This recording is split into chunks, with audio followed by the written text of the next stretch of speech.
In this video, I'm going to show you how to install the Stopworks on an 1161 Hermle grandfather clock movement. So let's get started and do some clock repair.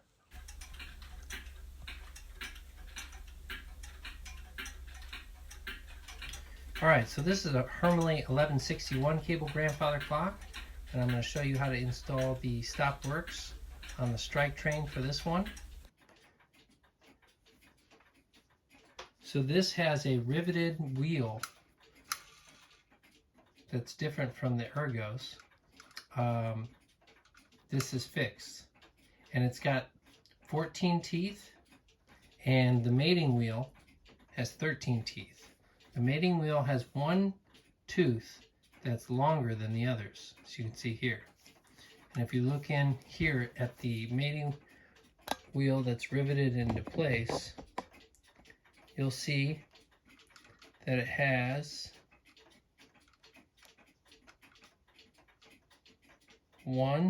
two shallow spots. So this long tooth on this guy, when it mates with that shallow area, it locks.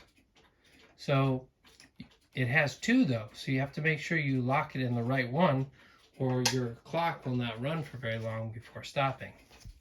So I've actually already got the movement in the rack with the cables installed and the weights on it. So I'm going to wind the weight up to my desired height. I'm going to wind it up to the desired height.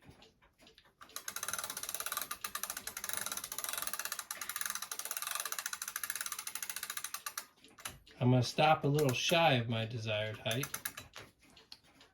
and you can start to see the weight appearing its head. It's a silver weight there. Okay, and what I'm going to do is I'm going to put this wheel with the long tooth on here such that it's about to come into contact with the wheel next to it. Okay.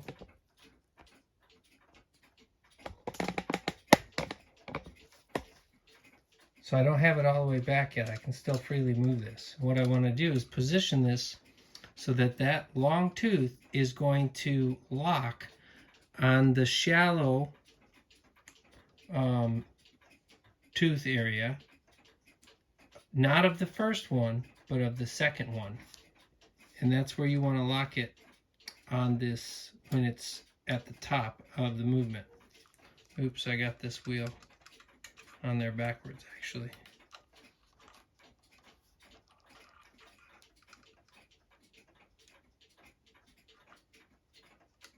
So right there, I know that this tooth, the long one, is going to mate in this second shallow when I turn. Okay, I'm going to turn. So the short shallow, or the first shallow one, takes a regular tooth. The second shallow one takes the long tooth. And now it locks. Okay. And that's where you want to be. And my weight is at this height. And depending on the height of your seat board, you typically want to see it about 8 inches from the bottom. So now what I'm going to do is do the same thing on the other ones and ensure that the height is equal to the height that I established for this one. All right. Now, as a note, you do need to install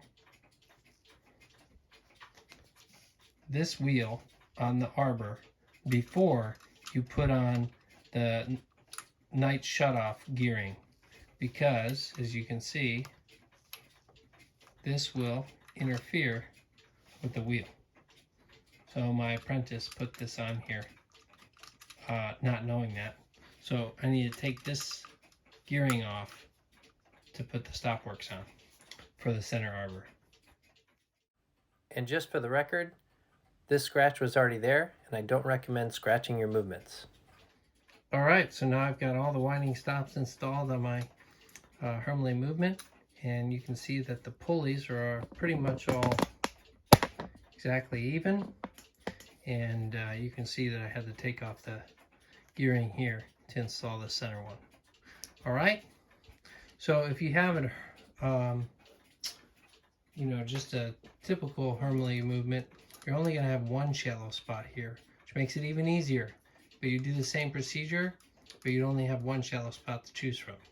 So on this particular style, you want to make sure you choose the second mating shallow tooth when you're installing the Stopworks. All right?